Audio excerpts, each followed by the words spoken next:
Halo pemirsa, selamat berjumpa kembali dalam Forum Today's Dialogue. Saya Kania Sutisnawinata. Pemirsa, Partai Demokrat akhirnya melakukan rapat koordinasi nasional untuk melakukan konsolidasi internal pasca sejumlah kemelut yang menerjangnya pada tanggal 23 dan 24 Juli akhir pekan lalu.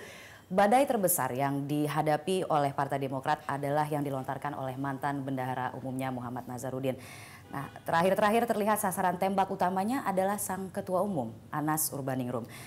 Setelah sekian lama diam, kini saatnya Anas menjawab berbagai tudingan yang dialamatkan kepadanya. Langsung saja saya akan menyapa Mas Anas yang telah bergabung bersama kami. Mas Anas, terima kasih telah meluangkan waktu untuk berbincang-bincang bersama kami dalam Forum Today's Dialogue.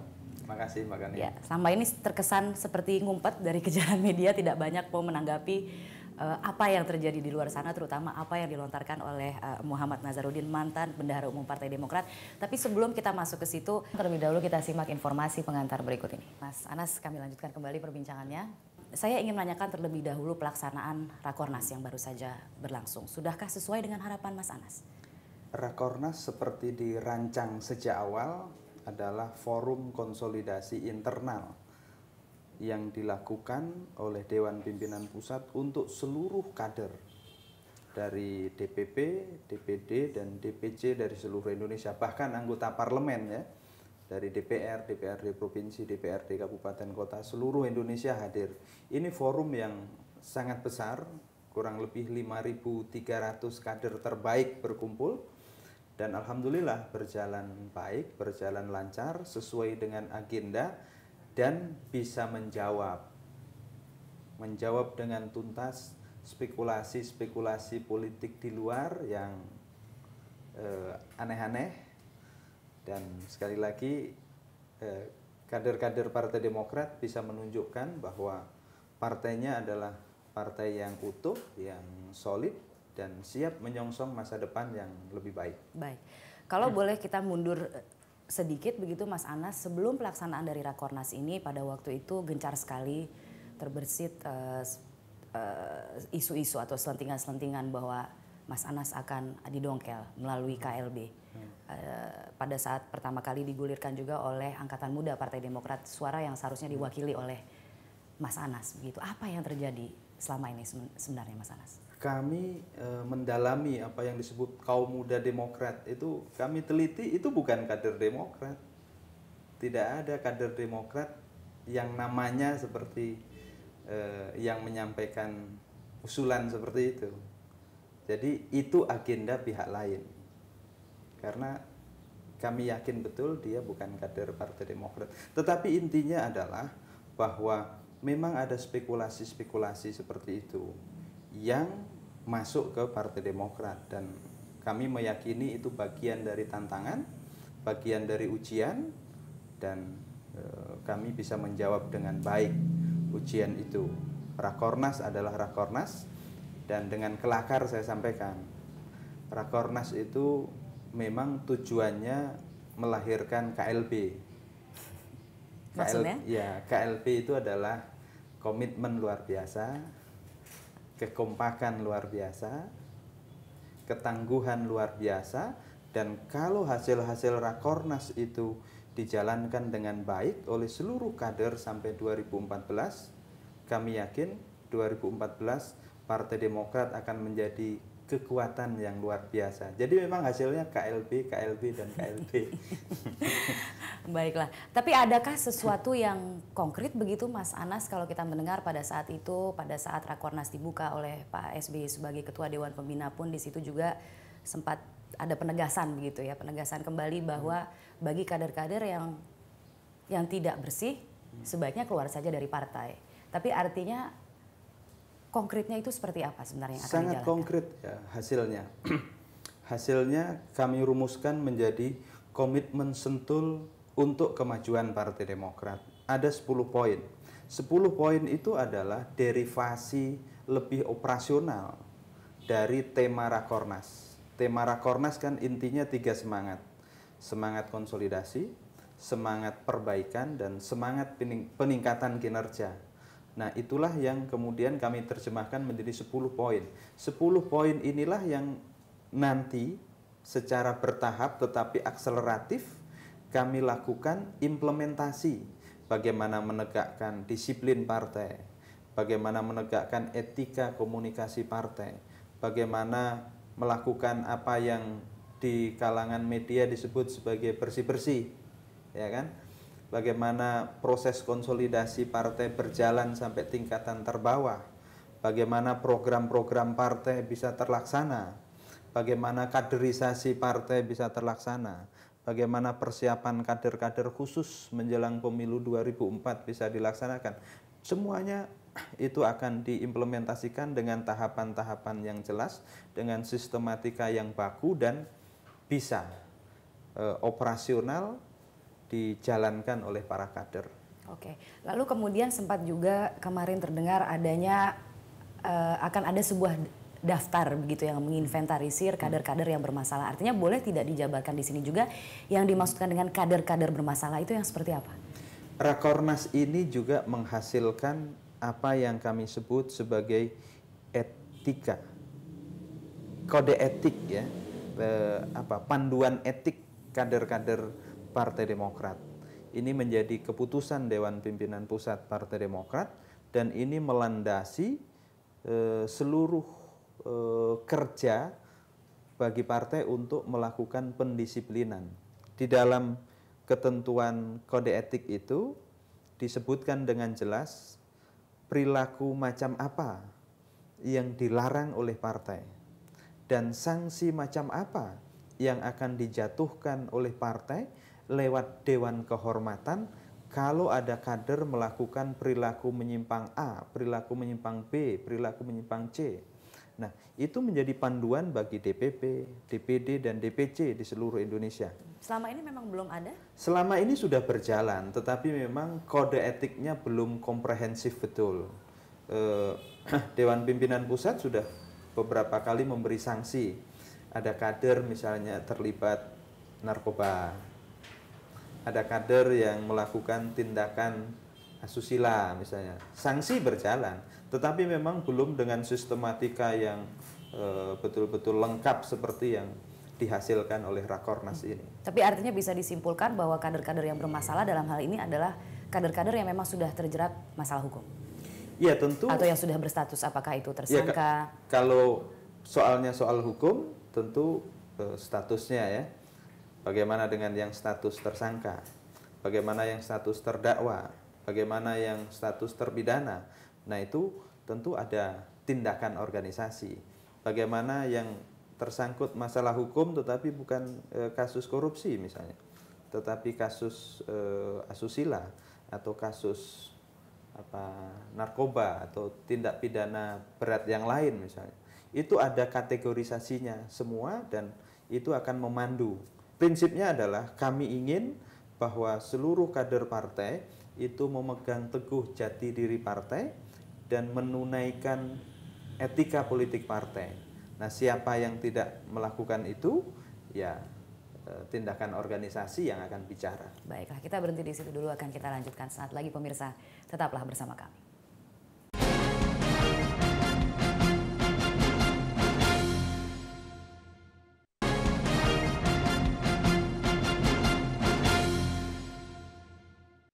Pemirsa, kembali kami lanjutkan perbincangan dalam Forum Today's Dialogue. Saat ini saya masih bersama dengan Ketua Umum Partai Demokrat, Anas Urbaningrum. Baik, Mas Anas, kami lanjutkan kembali perbincangannya. Nah, ini mungkin topik yang agak sedikit dihindari selama ini oleh Mas Anas, tapi tentunya kami harus tetap menanyakan kepada Mas Anas mengenai mantan Bendahara Umum Partai Demokrat Muhammad Nazarudin yang diketahui sekarang ini entah berada di mana. Yang pasti sangat populer di Metro TV. Tidak hanya di Metro TV, Mas Anas. Tapi memang ada sejumlah tuduhan begitu yang semakin lama semakin mengerucut ke Mas Anas.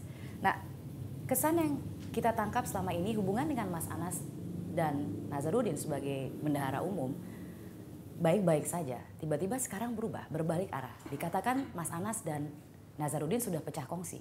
Seperti apa sebenarnya Mas Anas? Pecah kongsi itu istilah yang terlalu serius ya. Jadi? Yang betul adalah bahwa dia disangka melakukan pelanggaran hukum oleh KPK dan sedang diproses oleh KPK. Satu. Yang kedua, dia ditetapkan oleh partai telah melakukan pelanggaran etika. Karena itu kemudian sanksi sudah diputuskan. Dia diberhentikan sebagai bendahara umum Partai Demokrat. Jadi itu faktanya. Kalau urusan kongsi kan masa pecah kongsi. Jadi ini adalah soal penegakan etika politik partai. Yang kedua adalah soal penegakan hukum oleh lembaga penegak hukum di KPK. Saya kira itu konteksnya. Gitu. Tapi tidakkah Mas Anas merasa dibidik dalam tanda kutip oleh seorang Nazarudin? Semakin lama semakin mengerucut tudingan yang dialamatkan ke Mas Anas. Publik kan bisa membaca ya, awalnya siapa yang diserang, kemudian perkembangannya seperti apa, konsistensi pembicaraannya ada atau tidak, dan seterusnya. Jadi buat saya itu bukan hal yang sangat serius untuk ditanggapi. Tanggapan saya sederhana. Nomor satu, segeralah pulang ke Indonesia untuk jalani proses hukum dengan kesatria.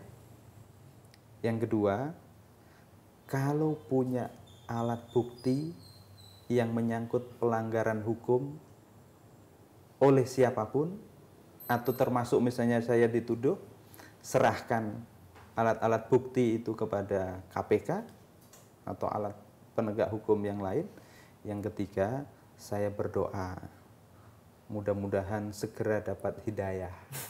Hanya itu saja. Baik, tapi dari Nazar sendiri berkilah mengatakan bahwa mengapa selama ini ia tidak kembali ke Indonesia karena ia tidak mendapatkan keadilan. Keadilan itu kan baru bisa bicara kalau proses hukum dilalui. Proses hukum dilewati. Bagaimana keadilan bisa tegak kalau yang bersangkutan tidak di sini, tidak menjalani proses hukum? Kalau tidak merasa bersalah, hadapi saja. Atau kalau merasa salah hanya sedikit atau satu, hadapi saja. Kalau tidak bersalah kan adu data, pasti tidak akan dihukum. Adu data yang dimiliki oleh Mas Anas, artinya Mas Anas juga mempersiapkan data-data yang bisa mengcounter apa yang dituduhkan ke Mas Anas selama ini? Saya tidak perlu data, karena saya pihak yang dituduh. Kalau dia punya data, serahkan pada KPK, kan selesai. Kalau KPK menganggap data itu layak, kan KPK pasti akan menindaklanjuti, kan? Sederhana, kan gitu. Baik, bahwa kemudian selama ini digambarkan hubungan antara Mas Anas dengan Nazar baik-baik saja, itu artinya bisakah kemudian disimpulkan pada saat Muhammad Nazarudin terpilih sebagai bendahara umum Partai Demokrat pada saat itu, Mas Anas posisinya sebagai ketua umum pun sebenarnya ada andil dalam pemilihan bendahara umum saat itu? Periode yang lalu dia adalah wakil bendahara umum. Jadi kalau kemudian para anggota formatur setuju yang bersangkutan itu naik menjadi bendahara umum, itu kan masuk akal saja, kan gitu. Dan faktanya kemudian dia ditetapkan menjadi bendahara umum oleh formatur, termasuk formaturnya saya. Oke, kemudian dengan berjalannya kasus ini, apakah Mas Anas merasa menyesal telah memilih Nazarudin dalam posisi itu? Jarum jam sejarah kan tidak bisa diputar ya. Menyesal itu menjadi sesuatu yang tidak terlalu penting. Yang lebih penting adalah bagaimana memetik hikmah dan pelajaran. Masa lalu itu tidak bisa kita rubah.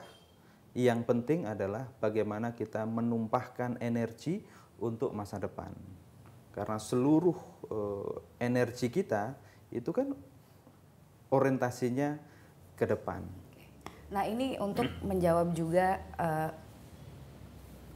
adanya kemudian anggapan-anggapan seperti ini, Mas Anas. Mohon dikoreksi kalau misalnya memang salah begitu, bahwa selama ini Mas Anas ketika terpilih sebagai Ketua Umum Partai Demokrat diyakini sebagai pemimpin muda yang potensial, punya karisma, punya hati nurani, bersih. Tapi tiba-tiba kemudian ada badai Muhammad Nazarudin yang datang, publik mulai bertanya-tanya, apakah Anas Urbaningrum sudah berubah? Iya, tentu ada yang percaya dengan ocehan dia. Tetapi saya juga yakin ada yang tidak percaya dengan ocehan dia. Teman-teman saya yang mengerti saya itu ya tertawa-tawa saja kan. Tetapi yang mengerti persis kan memang tidak banyak. Tapi publik ini kan tidak hanya teman-temannya dari Mas Anas. Tentu. Itulah pentingnya memang opini publik.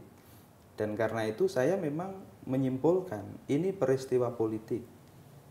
Peristiwa politik yang dirancang untuk melukai nama baik dan melakukan pembunuhan karakter. Tetapi saya yakin betul bahwa karakter seseorang itu tidak bisa rusak ya karena serangan, tuduhan, fitnahan, cerita karangan gitu.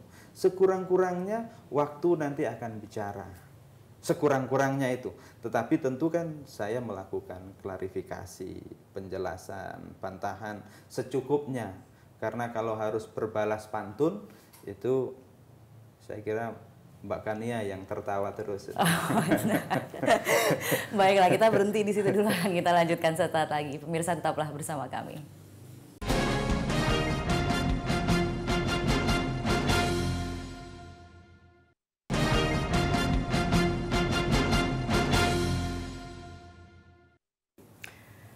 Pemirsa, Anda kembali bergabung bersama kami dalam Forum Today's Dialogue dan kembali kami akan berbincang-bincang bersama dengan Ketua Umum Partai Demokrat Anas Urbaningrum.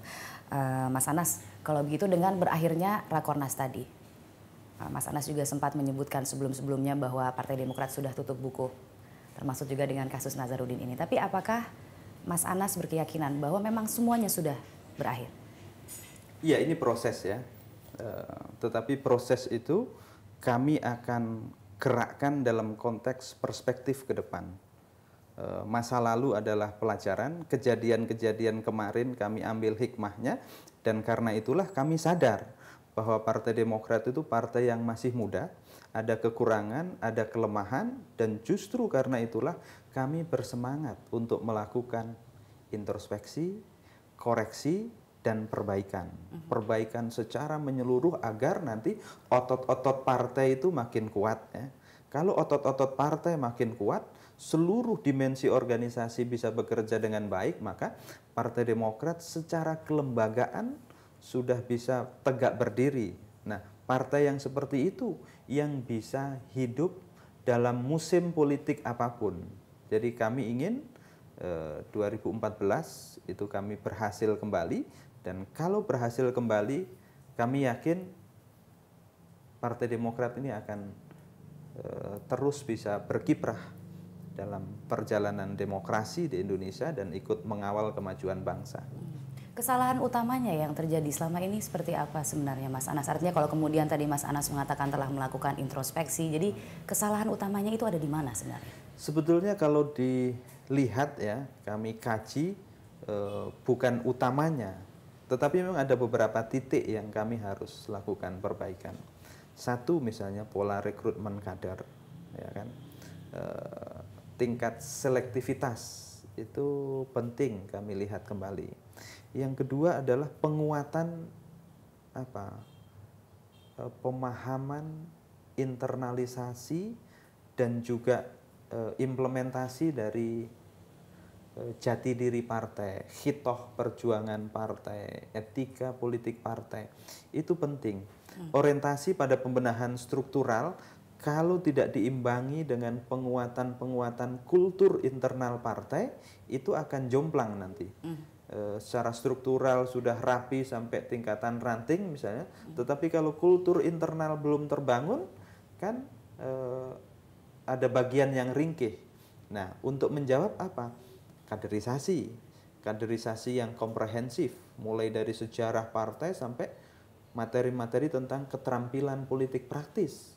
Nah, jadi banyak hal memang harus kami lakukan. Kami sadari betul masih ada yang bolong-bolong di Partai Demokrat dan itulah yang akan kami tambal. Yang bolong-bolongnya itu di bagian mananya? Ya, bahkan ya, mohon maaf ya, Partai Demokrat itu tahun ini baru 10 tahun. Jadi masih muda ya. Bahkan dikatakan Partai Demokrat ini adalah partai yang ajaib, Mas Anas. Dikatakannya besarnya begitu cepat, jatuhnya juga begitu cepat. Tanggapan Anda? Kalau besarnya cepat dan saya kira akan tumbuh membesar ya. Jadi belum jatuh begitu Mas Anas melihatnya tidak ada dampaknya sama sekali kasus-kasus yang mendera Partai Demokrat sejauh ini? Tentu ada dampaknya. Tetapi kami memahami sekali lagi kalau partai mau naik kelas harus siap ujian. Kalau saya mau naik kelas, kalau Mbak Kania mau naik kelas, mana bisa naik kelas kalau tidak ikut ujian? Kan sederhana itu. Dan dimanapun saya kira partai itu punya masalah. Jangankan Partai Demokrat yang masih muda, partai yang sudah puluhan tahun itu kan masalahnya kan banyak juga. Cuman kan tidak diberitakan kan begitu. Dan saja. Berantemnya tidak ke publik begitu yang terjadi sekarang ini banyak sekali banyak yang juga menyesalkan bagaimana kader-kader dari Demokrat ini seperti terlihat berargumentasi di depan publik. Inilah bagian yang harus kami perbaiki bersama. Bagaimana etika komunikasi internal partai, bagaimana etika komunikasi publik dari kader-kader partai, bagaimana silaturahmi batiniah dari kader-kader partai. Itu semua harus kami belajar cepat dan kami perbaiki bersama-sama. Oke, baik. Kalau boleh tadi menyinggung sedikit yang sudah disampaikan oleh Mas Anas juga bahwa Mas Anas melihat ini sebagai satu batu loncatan, satu ujian begitu bagi Partai Demokrat untuk naik kelas begitu ya. Tapi Mas Anas tadi juga menyinggung bahwa ini adalah sesuatu yang dirancang. Iya, saya yakin ini terkait dengan kompetisi politik. Artinya posisi Mas Anas sekarang sebagai Ketua Umum Partai Demokrat, walaupun Mas Anas sudah berulang kali mengatakan bahwa tidak ada aspirasi untuk 2014 begitu, dan Anda pun mengatakan waktu itu dicalonkan sebagai Ketua Umum Partai Demokrat gitu, tidak begitu ngotot begitu ya. Tapi bukankah menjadi sebuah kewajaran Mas Anas, artinya ketika Mas Anas menjadi Ketua Umum Partai Demokrat ada aspirasi untuk kemudian dicalonkan juga sebagai calon presiden tahun 2014? Mandat saya adalah memimpin Partai Demokrat untuk berhasil di dalam pemilu legislatif dan pemilu presiden dan wakil presiden tahun 2014. Target pemilu legislatif sudah ditetapkan, kami harus lebih baik, kami juga harus berhasil pada pilpres yang akan datang. Tetapi untuk pilpres, siapa yang akan diajukan sebagai calon, itu kami punya aturan main sendiri di Partai Demokrat, berbeda dengan partai-partai yang lain. Kami punya majelis tinggi partai, itulah yang nanti akan mengolah, membahas, menimbang, dan akhirnya memutuskan siapa yang akan diajukan sebagai calon presiden atau calon wakil presiden. Pasti yang akan diputuskan adalah yang terbaik bagi Republik gitu. Bukan hanya terbaik bagi Demokrat. Baik, jadi artinya Republik Indonesia. Republik Indonesia bukan Republik Demokrat ya. Tapi artinya bisa disimpulkan begitu bahwa apa yang terjadi saat ini bukanlah persaingan menuju tahun 2014. Artinya kursi yang sekarang diduduki oleh Mas Anas ini bisa dikatakan kursi panas, dan apakah Mas Anas menyadari itu? Saya merasakannya ya kursi dingin saja karena ini kan mandat amanah untuk pekerja keras kan, bukan untuk yang lain-lain gitu. Kalau ada yang memandang kursi panas ya itu kan tergantung cara memandangnya. Tapi kalau saya ya ini kursi biasa saja, ini amanah yang diberikan oleh Kongres, oleh kader-kader Partai Demokrat agar saya memimpin perjuangan partai di tahun 2014 di bawah bimbingan Ketua Dewan Pembina kami, Pak SBY, ya sudah saya bekerja saja. Karena itu konsentrasi saya ya kerja, konsolidasi. Saya berhenti menjadi anggota DPR, saya konsentrasi penuh mengurus partai karena saya tidak mau mengurus partai dengan sambilan. Saya harus mendedikasikan seluruh kemampuan saya yang masih terbatas karena masih belajar untuk mengurus partai. Saya keliling Indonesia bersama rekan-rekan pengurus DPP yang lain. Ya itulah yang saya lakukan untuk 2014. Yang penting kami berhasil. Untuk capres cawapres nanti urusan majelis tinggi. Baik. Bahwa di luar ada spekulasi ya nggak apa-apa, itu kan bunga-bunga, saya kira nggak apa-apa. Baik, kita berhenti di situ dulu, akan kita lanjutkan saat lagi. Pemirsa tetaplah bersama kami.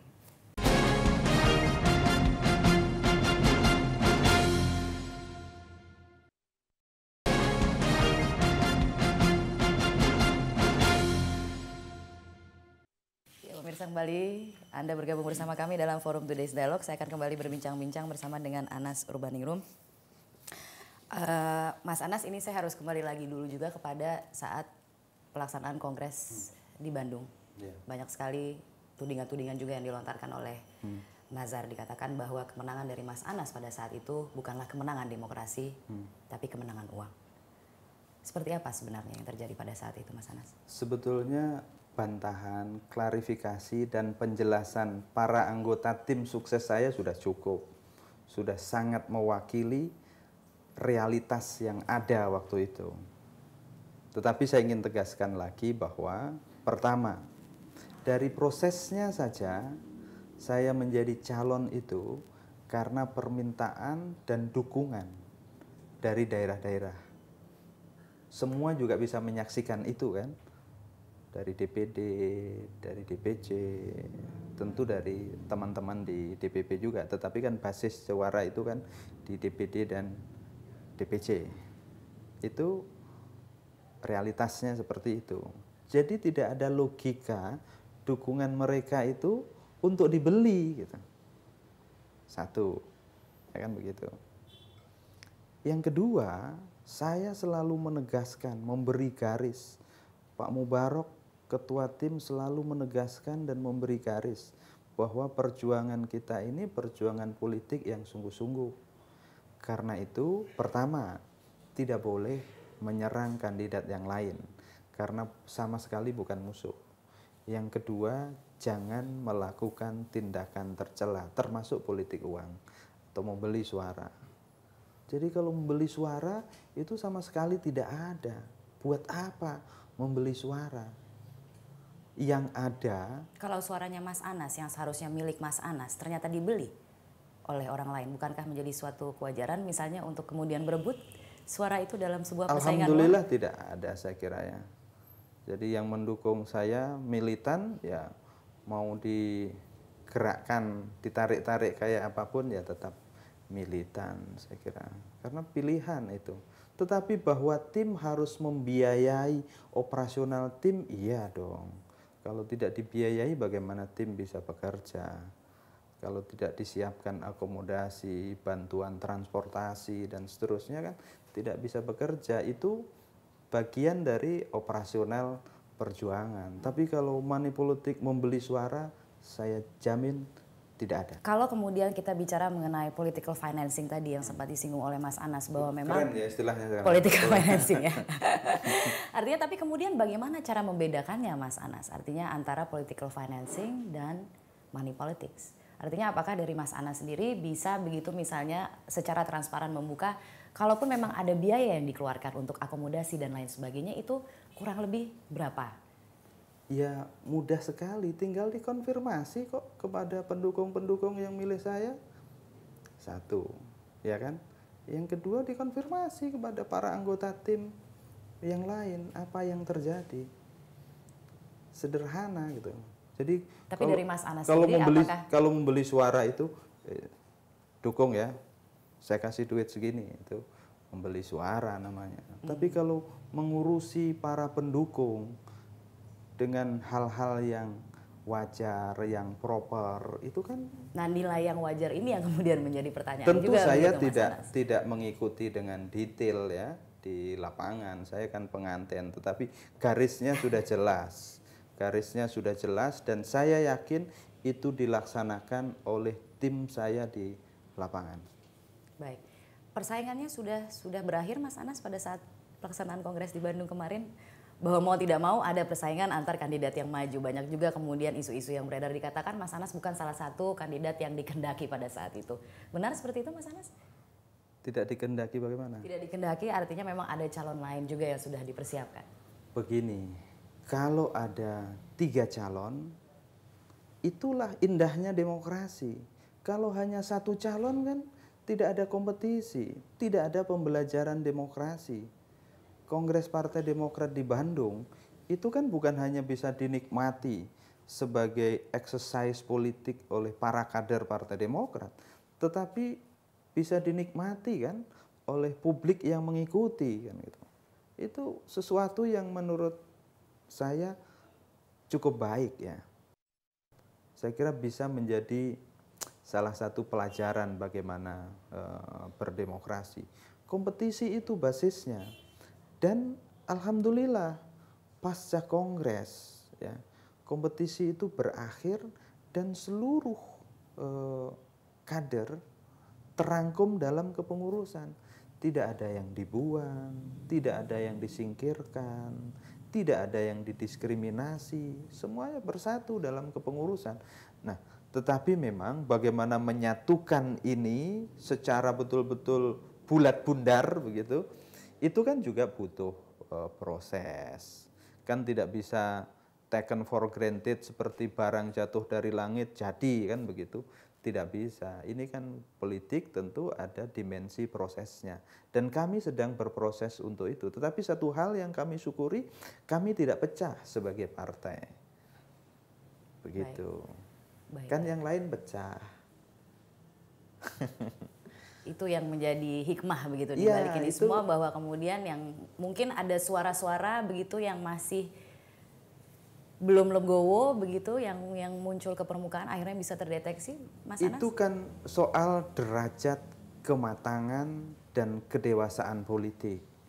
Derajat kematangan dan kedewasaan politik itu juga tergantung jam terbang. Kematangan politik kan tidak bisa dibeli di pasar. Jam terbang tidak bisa dibeli di supermarket. Kematangan itu tumbuh lewat proses. Jam terbang itu hanya bisa didapatkan kalau latihan terbang. Kalau nggak bisa latihan terbang kan nggak bisa dapat jam terbang. Nah, saya memahaminya ini sebagai proses. Dan proses ini kami dorong akseleratif lebih cepat, sehingga walaupun kami partai yang masih muda dan masih belajar, alhamdulillah tetap utuh, bersatu, bahwa ada dinamika. Dinamika inilah yang kami arahkan untuk menjadi kekuatan yang positif. Baik.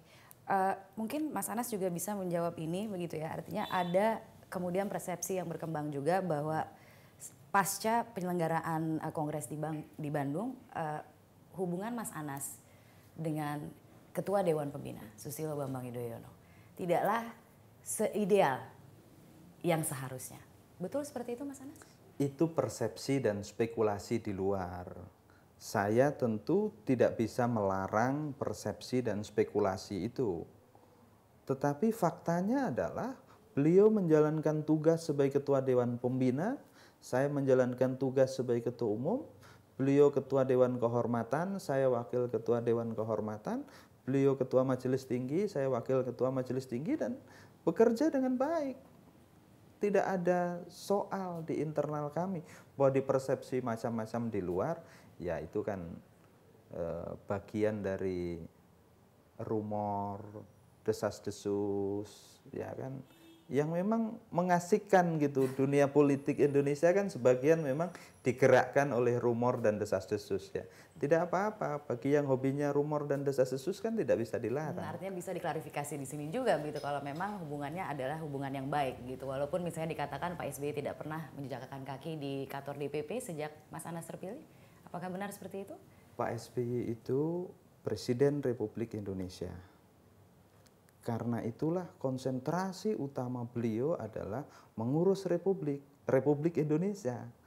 Nah, Republik Demokrat itu lebih menjadi tanggung jawab saya sebagai Ketua Umum. Tetapi beliau tidak berpangku tangan, beliau tidak hands off, beliau juga hands on.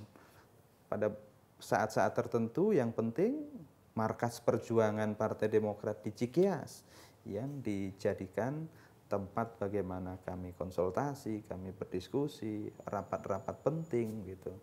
Jadi tidak perlu ditafsirkan yang macam-macam. Bahwa ada tafsir yang macam-macam sekali lagi tidak perlu dilarang kan, nggak apa-apa juga. Baiklah kalau begitu, akan kita lanjutkan sesaat lagi. Pemirsa tetaplah bersama kami.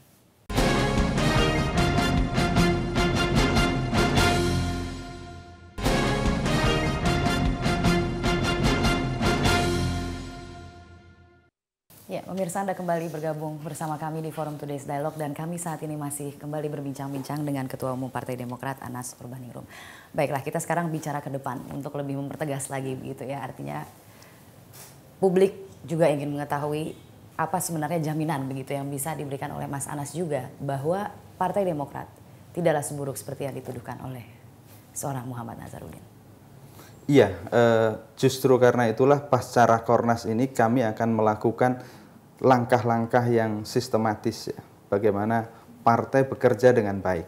Kami ingin Partai Demokrat yang mendapatkan mandat politik terbesar dari rakyat tahun 2009 itu bisa menunaikan mandat ya, mendeliver janji-janji politiknya sehingga rakyat merasa oh berarti Demokrat memang bisa bekerja. Oh Demokrat bisa memproduksi manfaat dan faidah untuk rakyat. Nah, seluruh langkah akan kami tempuh untuk itu. Langkah internal maupun langkah eksternal. Perbaikan-perbaikan internal di seluruh dimensi organisasi akan kami lakukan, mulai dari konsolidasi internal sampai penyiapan kader-kader yang handal. Bagaimana seluruh kader partai yang di eksekutif, misalnya yang jadi gubernur, jadi bupati, jadi wali kota, bekerja dengan baik di wilayah tugasnya masing-masing mengurus rakyat. Yang jadi anggota DPR, DPRD provinsi, DPRD kabupaten kota bukan hanya berperan bagus di rapat-rapat di parlemen, tetapi juga rajin turun ke bawah, mengurus daerah pemilihannya, mengurus konstituennya, sehingga konstituennya merasa punya representasi, aspirasinya bisa diartikulasikan dengan baik oleh para anggota dewan.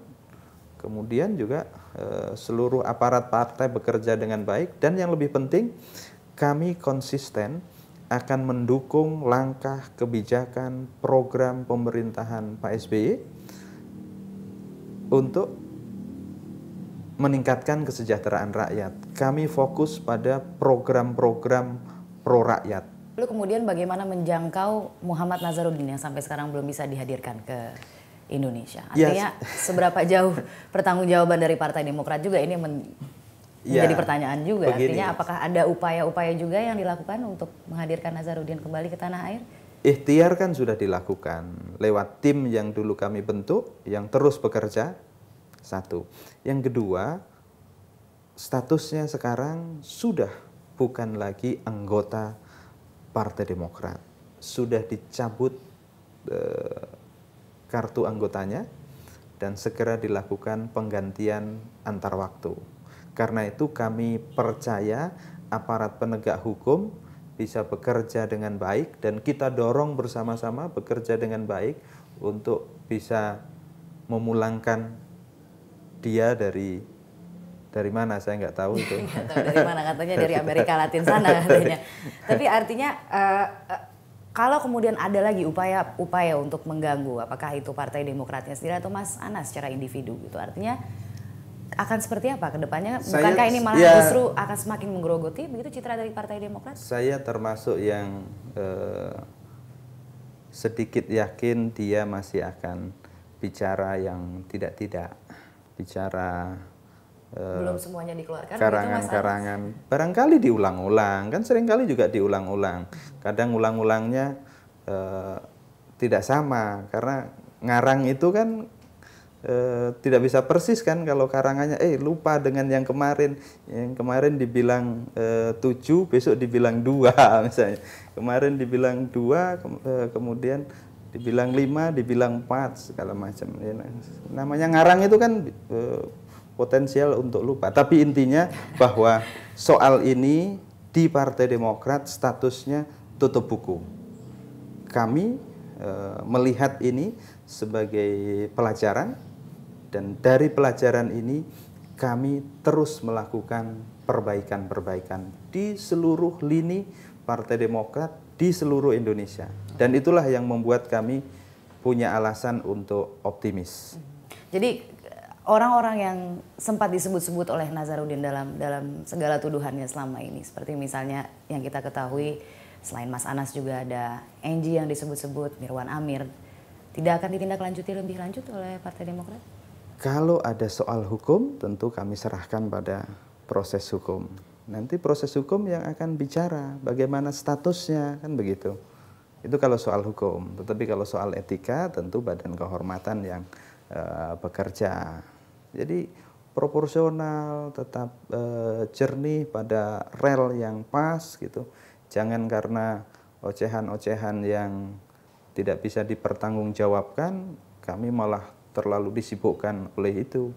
Yang paling penting tetap konsentrasi, bekerja seluruh kader, menunaikan tugasnya masing-masing, dan itulah yang membuat Partai Demokrat rodanya terus bisa bergerak menjadi partai yang bekerja untuk kepentingan bangsa, untuk kepentingan rakyat. Ini bahasa yang barangkali dianggap klise, tetapi itulah komitmen Partai Demokrat.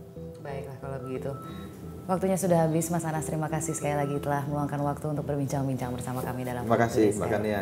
Dan pemirsa, demikianlah Forum Today's Dialogue. Saya Kania Sutisnawinata. Terima kasih atas perhatian Anda. Sampai jumpa.